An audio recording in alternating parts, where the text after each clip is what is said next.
Bugünkü Dövlət İmtahan Mərkəzində keçirilən müzakirədə hansı məsələlərdən danışdıq? Əsas yerlər hansılar idi? Blok, buraxılış imtahanları, proqramlar, sualların ağırlıq məsələləri, bunun kimi məqamlara toxunduq. Gəlin qısaca başlıqları keçək. Öncəliklə qeyd edeyim ki, kanalımıza abunə olun, bəyənin, dostlarınızla paylaşın və bu şəkildə bizə dəstək olun.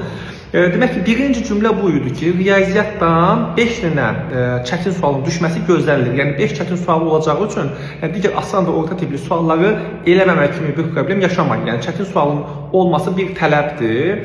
Bu da nə üçün? Yaxşı bal toplayan uşaqları bir-birinə müəyyən, yəni fərqləndirmək üçün bu belə izah edilir. İkinci məqam, dərslikdən kənar heç bir yerdən sual düşməyəcək. Dərslikdən kənar heç bir yerdən sual düşməyəcək.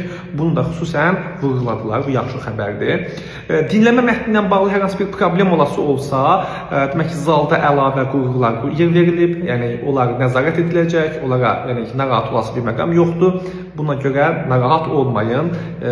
Daha sonra riyaziyyatla bağlı belə bir sual var idi ki, sualların çətinləşməsi gözlənilirmi? Bəli, riyaziyyat fənnindən illəriyə doğru, blok fənnində də, blokda da demək ki, riyaziyyatdan çətinlik gözlənilir. Köçürmək istəyənlər diqqətli olsunlar, çünki Dövlət İmtahan Mərkəzi xüsusi üsullarından köçürmək istəyənləri tapacaq. Misal üçün, bunun necə bir şey olacağını tam açıqlamasalar da bir sürpriz kimi etdirirlər. Amma hansı məqama diqqət edin? Xüsusən sosial şəbəkələrdə otaq yerini tapmaq, eyni zalda imtahan verəcək uşaqlar, bu səhifələrin hamısında Dövlət İmtahan Mərkəzində işləyən və orada işləyən adamlar olduğunu mən deyib keçirəm.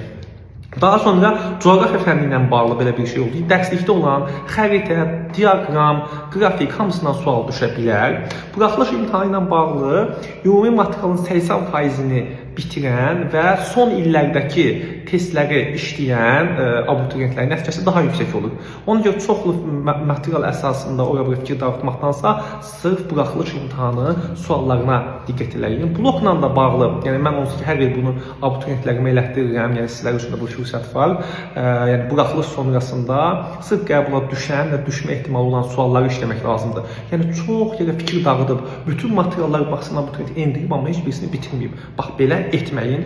Daha sonra ixtisaslarla bağlı, plan yerləri ilə bağlı danışıldı. Plan yerlərində kəskin artış yoxdur dedi. Çünki yeni universitet açılmayıb, yeni ixtisaslar hələlik gözlənilmir. Amma may ayında tam dəqiqləşəcək və qeyd elədi ki, bəzi mənasız ixtisaslar, beynəlxalq münasibətlər ixtisası, yəni lazımsız bir ixtisas adlandırdı. Nə üçün artıq bunu siz rəylərdə yazarsınız. Baytarlıq ixtisasını çox təriflədi.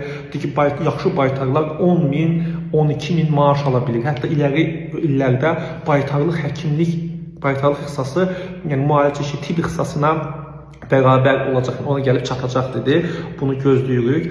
Buraxılış imtahanı ilə bağlı daha bir məqam o idi ki, 9-cu sinif arası təxmini A2 səviyyəsində, yəni beynəlxalq səviyyədə, 11-ci sinif isə B1 səviyyəsində ingilis dili bilgisi istəyir. Bundan sonra dedi ki, ümumiyyətlə imtahana hazırlaşmaq müddətində planlı olmaq, vaxtın düzgün bölünməsi, ümumiyyətlə testləri işləmək, səhvlər üzərində işləmək, bu kimi məqamlardan danışıldı. Əsas məqam budur ki, yəni Dövlət İmtahan Mərkəzinin suallarının içində imtahan asan olacaq məsələsi yoxdur. İmtahanın içində asan suallar olacaq.